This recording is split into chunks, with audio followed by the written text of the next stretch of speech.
Good afternoon and welcome to the Executive Committee. And I'd like to acknowledge that we are on Treaty 6 land and homeland of Dakota and Métis Nation.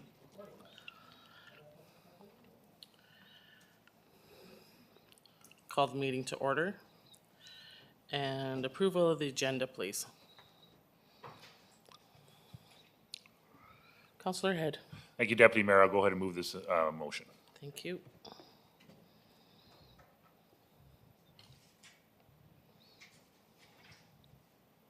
We'll open the vote. Councillor Zapp. In favor. Thank you.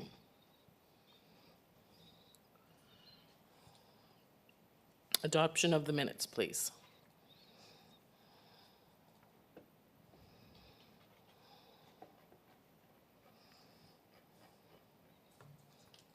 Councillor Kilmer. I'll move. Thank you very much.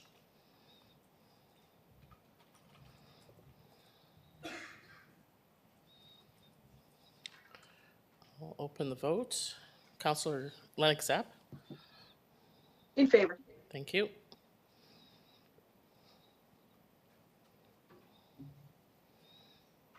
Close. Accept. Thank you. Delegations today, we have Passage Home Sculpture and Healing Garden Park Installation Update, a PowerPoint from Mary Longman. Just a minute, I'll get that. And there you are. Hi. Great, thank you. I'm just going to take a moment to give you a little brief background and then introduce Mary. So thanks for the opportunity to provide this update on the Public Art Commission with Mary Longman for Passage Home. The Public Art Working Group and I are very excited about this significant addition to the city's public art and know it will be a beautiful and meaningful sculpture and healing garden space. For some background, the first public art plan was developed in 2016 with a vision and mission statement and a 6-year plan for public art. At that time, the working group had a vision for a permanent public artwork and that would have a true impact on the community. The group agreed that the artist they would commission, if she was willing, was Mary Longman, a nationally and internationally recognized artist, provincially known for her iconic bronze sculpture installation, Ancestors Rising, displayed in front of the Mackenzie Art Gallery in Regina. Passage Home is a memorial and a commemoration to Indigenous children who died away from home and those who are still finding their way back home as a result of day schools, residential schools, and the 60s scoop. The work commemorates survivors who are still grieving and healing today. The art will be one of Canada's first memorial sites dedicated to Indigenous children and a place to acknowledge this history. It responds to the Truth and Reconciliation Call to Action number 83 for Canada Council for the Arts to undertake collaborative projects and produce works that contribute to reconciliation, and number 79, which speaks to commemoration. As a reminder, this project is being funded in 2 parts, $100,000 through a Canada Council for the Arts grant that Mary Longman received, and $121,437 from the City of Prince Albert. So I now want to turn it over to Mary to give you some updates on the work accomplished to date on this exciting project. Thank you.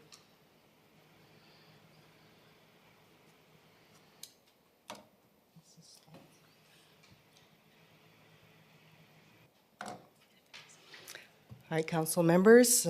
Thank you for having me here to speak and give you an update. I understand I have 5 minutes, so I better go pretty quick because, as you can see, I created this big PowerPoint. So I'll just walk you through where we're at. Ideally, when I first applied to Canada Council, I was hoping to have this it approved and the funding released earlier on in the game, but it actually was not until February that they released the funds. So things kind of started behind schedule right off from the get-go. But also, in hindsight, since we've started the project, we've discovered that there's quite a bit of different delays, like with contractors and just changes of plans and as far as the constructions go. And so I just wanted to share a little bit of that with you. But anyways, overall, I think that I was overly ambitious with the timeline, trying to accomplish essentially 2 artworks within a 8-month span. One is, designing the park itself, and the other is the actual sculpture. Just to give you a context, usually a public sculpture takes, on average, 1.5 to 2 years to complete. So none of this is Judy's fault. It's all mine. I take full responsibility. But I decided at this point we'd divide it into phase 1, phase 2. And so we're concentrating on finishing the park. And so the benches, I designed some custom benches which are going to go in the park. And so we have a metal man that will be making those. Oh, no, I'm good. Yeah. And so, so we're just waiting to see how quickly you can do those and get them up for the summer. So now, okay, this isn't working. Yeah.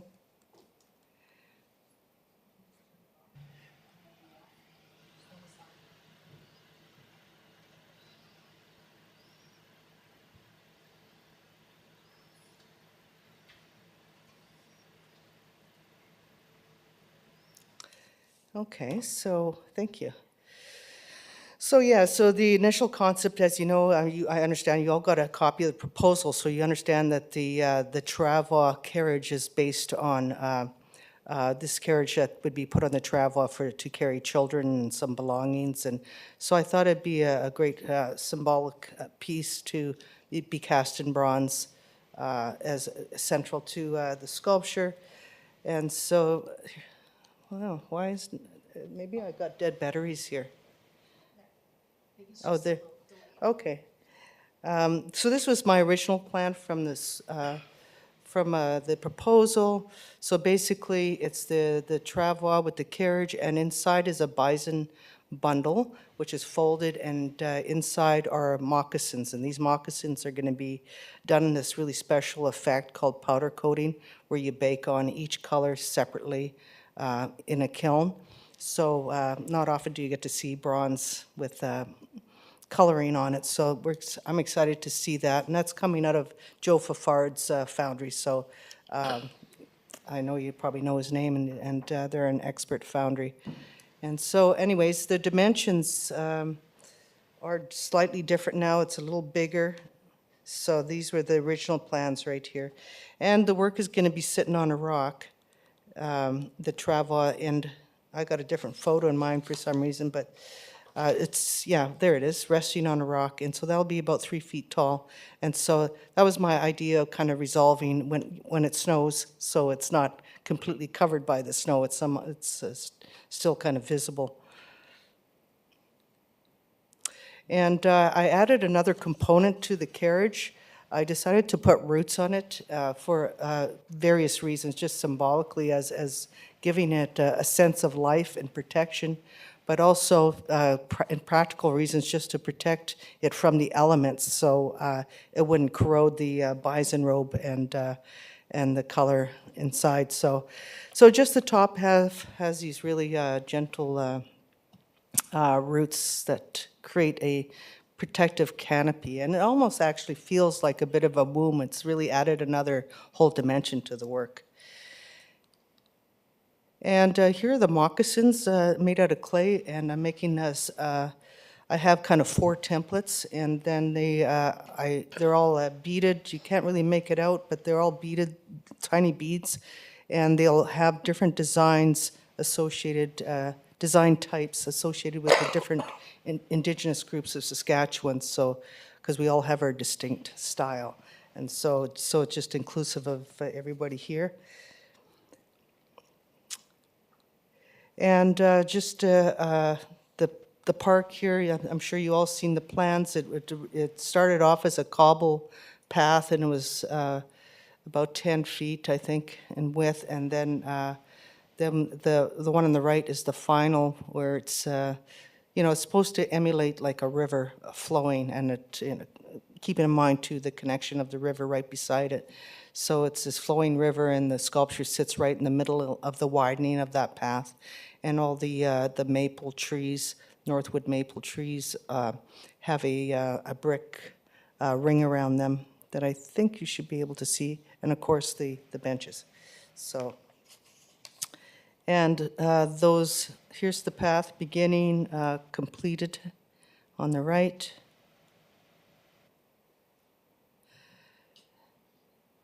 And this is what the trees are going to ultimately look like. They'll be quite big with a 20-foot spread. And this is my initial design for the benches.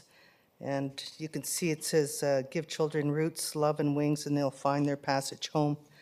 And it's a little too detailed for the Metal Man's laser cutter CNC machine, so we've had to revise it. But if you look closely, it's not leaves falling off the trees, they're actually feathers floating off into the distance.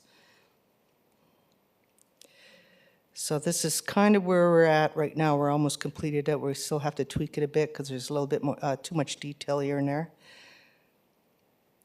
So the black part would be the metal. Oh.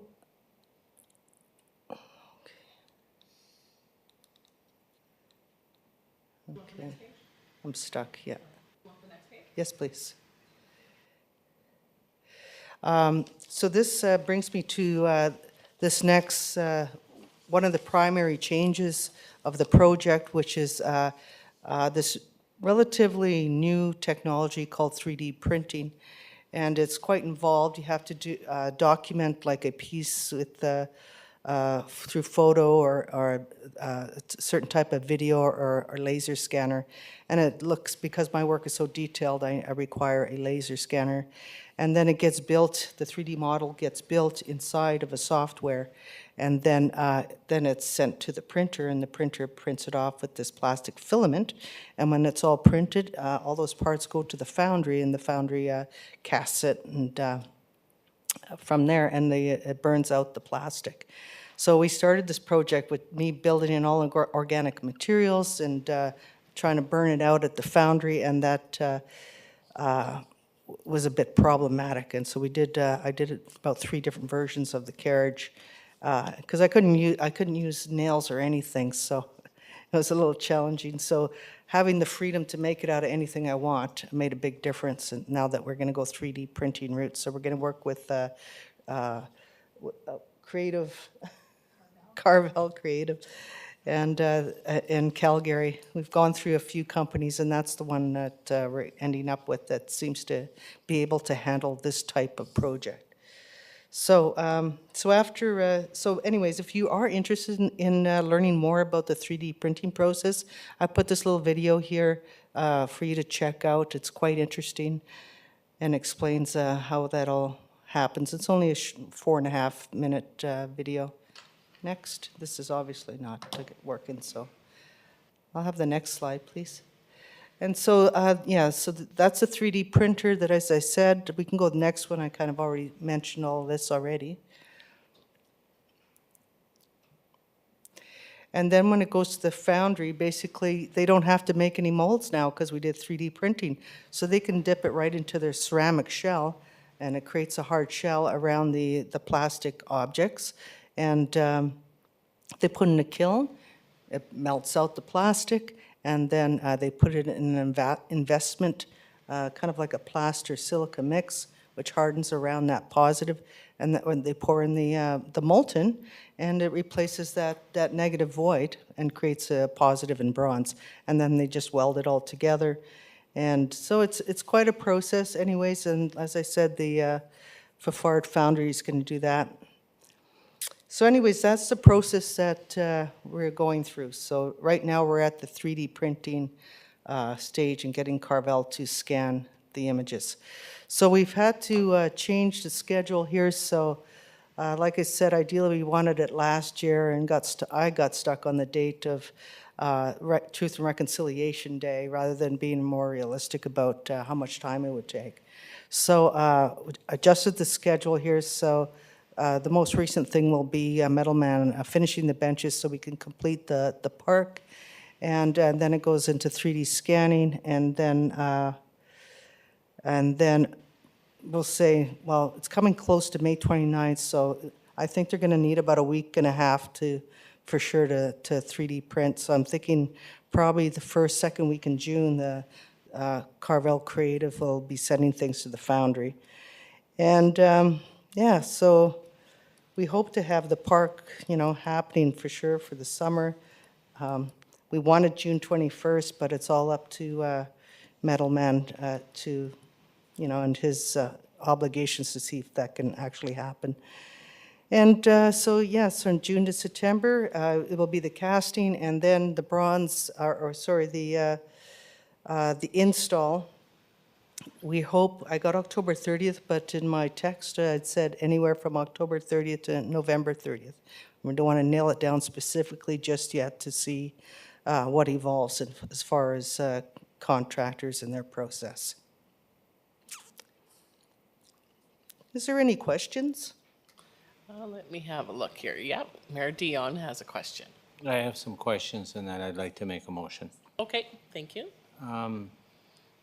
The moccasins, they're going to be secured to the cart so that we don't have to worry about them? Yeah, did you see, the bison robe? Like that'll be cast in, the bison robe and the moccasins are actually kind of one piece unto itself, cast in bronze. And so, as I said, we're going to color those moccasins. So it's one solid mass, that's attached, welded also to the sculpture itself. Okay, and the park, like I noticed there's no trees. Are the trees and stuff up like you said? Yeah, the trees got planted last year. They're Northwood maple, and there's 5 of them Okay. to go with each bench. Oh, so they're by the benches, they're not close to the road. Right. Okay. Okay, so here's my little speech, and then I'll make my motion. We've already changed the date once. We're going to change it again. We have to make sure that we communicate what we're doing to the public, because this is a serious situation.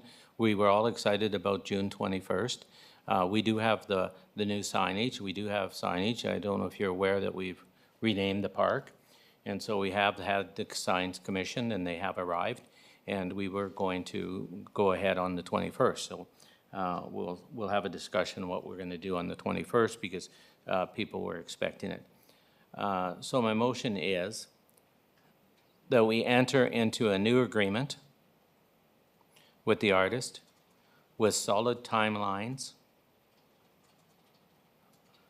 in it, and have all parties sign the agreement. And those are my questions. We'll communicate with you what's, just for your information, what we're doing on the 21st. Because we have committed to that, so we are going to do something, whether it'll be probably unveiling the signs and the rest of the stuff. But thank you for your presentation. Thank you, Mayor Dion. Anybody else? Any questions? Right. Oh, Councillor Head. Thank you, Deputy Mayor. To the mover of the motion, I guess, just what does that look like, the new agreement, and what kind of timelines are we looking at? I think there's some complications with some of the manufacturing, and so I don't know if we can speed up this process or not, but just more around your intentions there. Mayor Dion. Well, you have to have a timeline. We can't go on forever. And what it is just what she put up on the schedule. The only thing that's going to change is October. She said it might be later than that, so we'll put the end of November. So those are her times, and so we have to confirm those. And that fits in the 2 years that she says normally takes. So I don't think it's out of reach. Thank you. Councillor O'Grotnick. Just thank you for the presentation and for the vision. And I think the sculpture says a lot. It's very meaningful, and it's appropriate that it's leading to the river and to the gathering place of what Prince Albert was. So a lot of thought went into this, and I really appreciate the meaning and the imagery behind this particular work of art, public art that's happening. As far as timelines go, artists, yeah, Mr. Mayor, I do art as well, and you never get things done on time, and that's part of the whole process, is as you're creating and as you're designing and as you're working with the foundry, things happen, and that foundry in Regina is booked solid, and you have to book your time and get it, and if you miss that time, then you're put on the back of the list, and on and on and on. So this particular piece is dependent upon many different people other than the artist, and so I appreciate all the work that's gone in, and hopefully we get it installed, and it's unfortunate it's not the 21st, but it's going to be there, and it's going to be in an appropriate place. Lot of things around that place, whether it be that monument dedicated to Leo Lachance, and then the court, and then the river, and it's a very meaningful place, so thank you. Thank you. Anyone else? No? Thank you for coming. Thank you for having me, and yeah, thank you. We'll talk soon. Okay, I'll open the vote. Councillor Zepp? In favor. Thank you.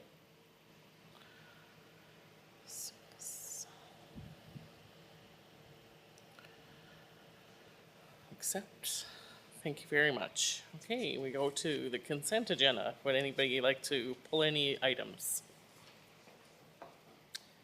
No? Okay. Perfect. Can I get a motion, please, to accept the consent agenda?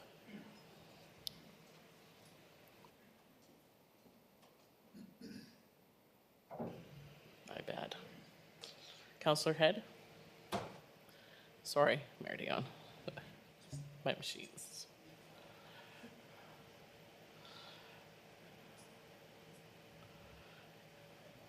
Councillor Head, Thank you, Deputy Mayor. I'll move the consent agenda items. thank you very much.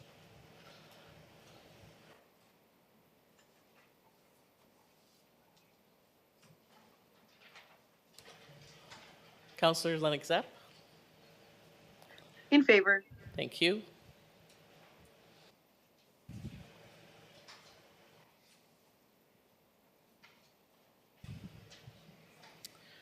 Right. We'll move to reports of administration and committees. Little Red River Park washrooms, a verbal presentation from Timothy Yeaman, Parks Manager.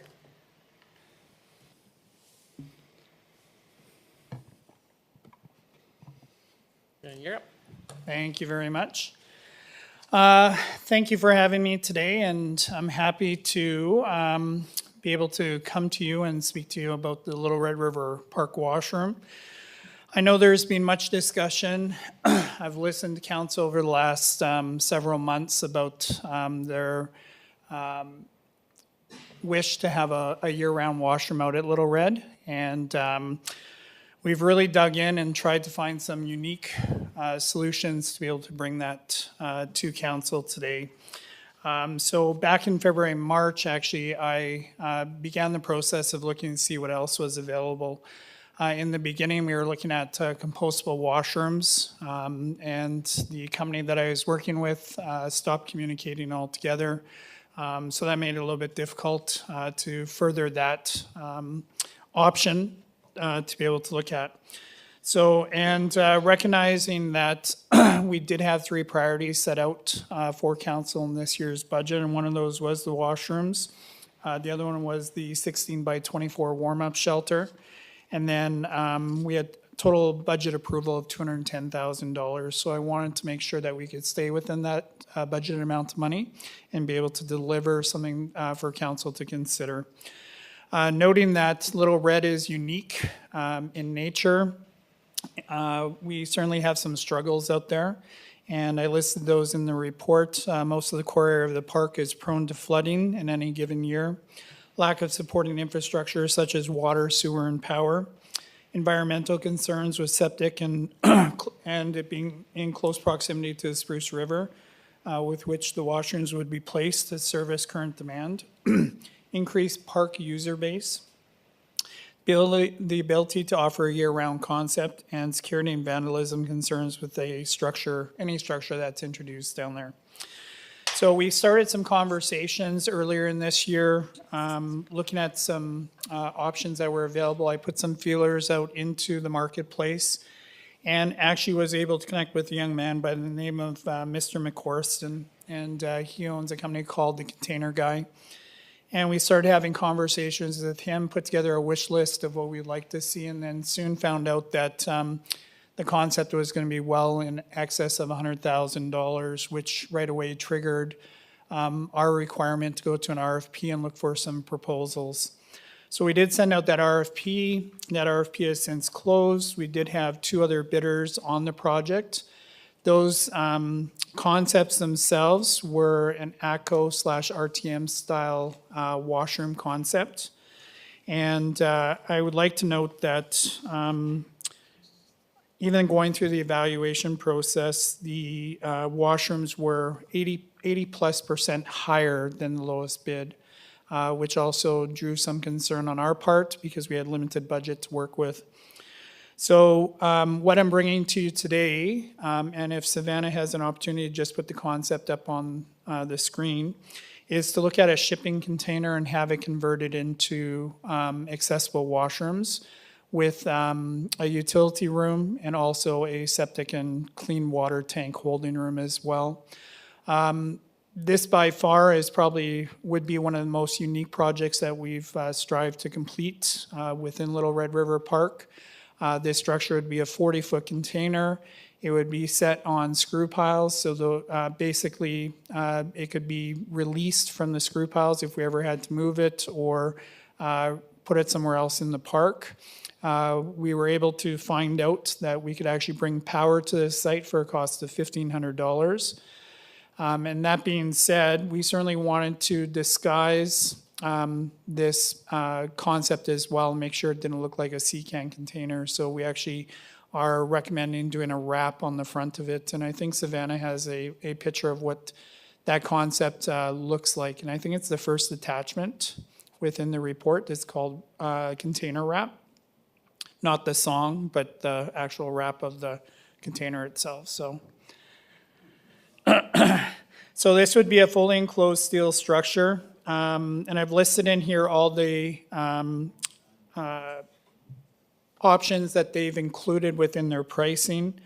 It would have everything that a washroom would require. It would be a year-round concept, so it would have heated and cooled washrooms. We'd have a heated storage room on the one end and heated utility room on the other end.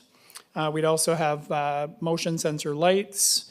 This would be an engineered stamped product. That was something that we were checked with our building inspector, chief building inspector about, so it needs to be engineered stamped. So they've guaranteed that it would be engineered stamped as well.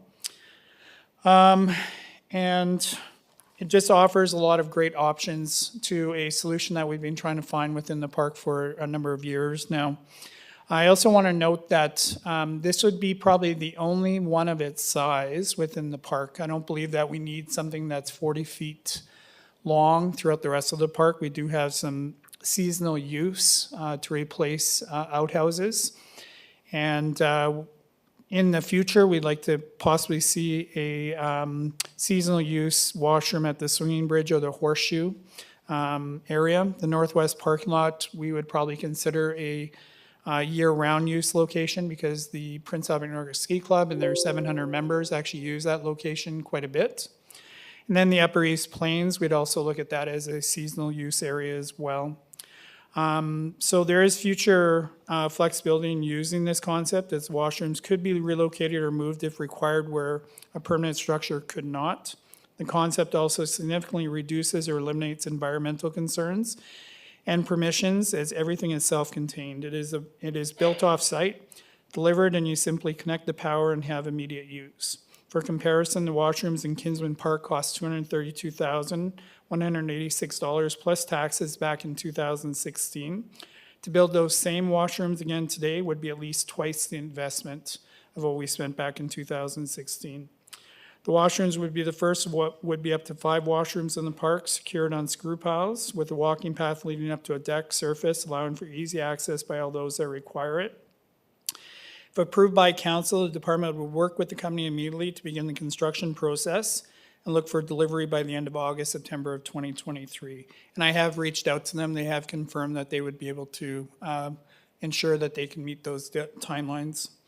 And again, I just reiterate that we can bring power to the location, so a 200 amp service for $1,500, which would give us multiple options moving forward to adding security cameras at the front of the park, to being able to operate our snow gun for the Toboggan Hill as well.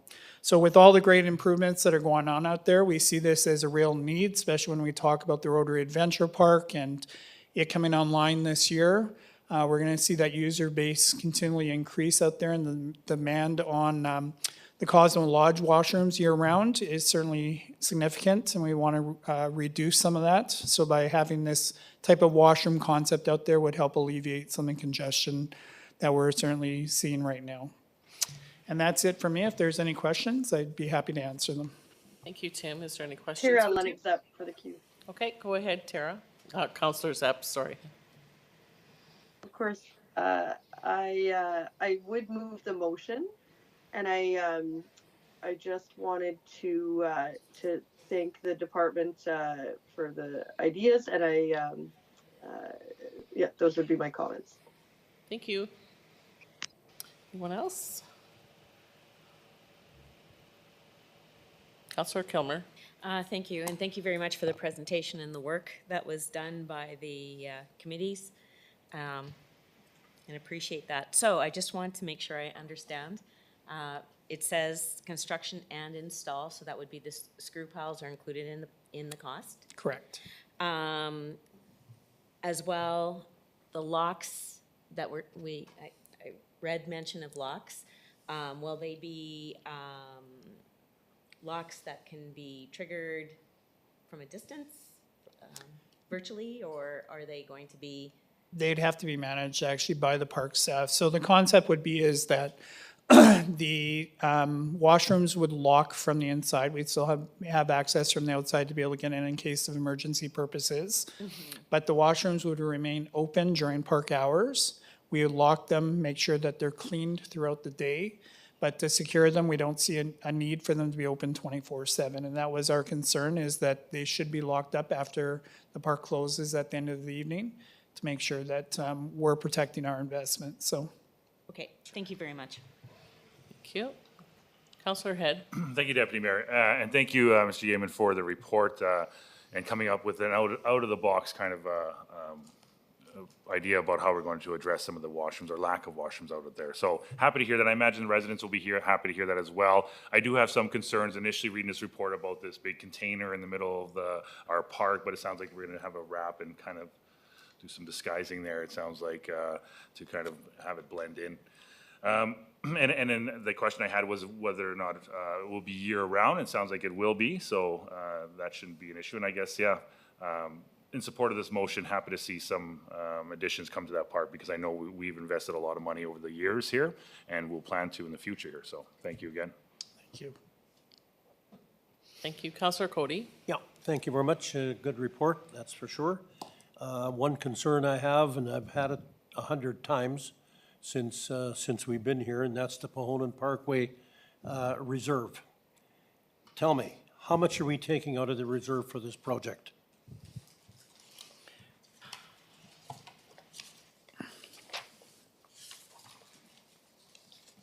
Just give me just a quick second here.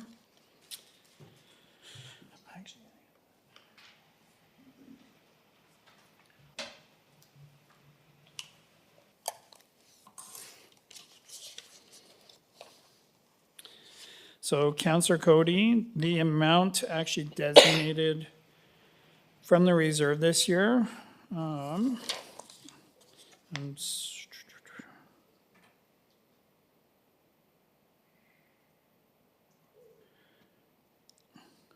210. I believe the whole amount was 210. I just wanted to confirm that the 210,000 was actually coming out of the Pahonan Park which would leave a balance at the end of this operating year of $23,225.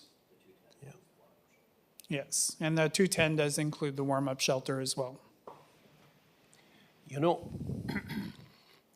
I just can't understand that this department can't budget for things that are foreseen that we know we're gonna have. We don't budget these items, but yet at the same time, we come in through the back door and take a reserve. I just don't get it. That's happened how many times now? It's happened on at least 3 times. So, you know, now we sit here with the Pohonan Parkway Reserve at $23,000. What are you gonna do with that little bit to honor the rest of the riverbank?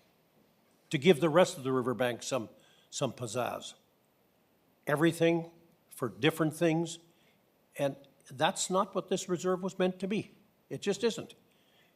True, the Little Red is a great facility, great park, one of the best in the world, we know that.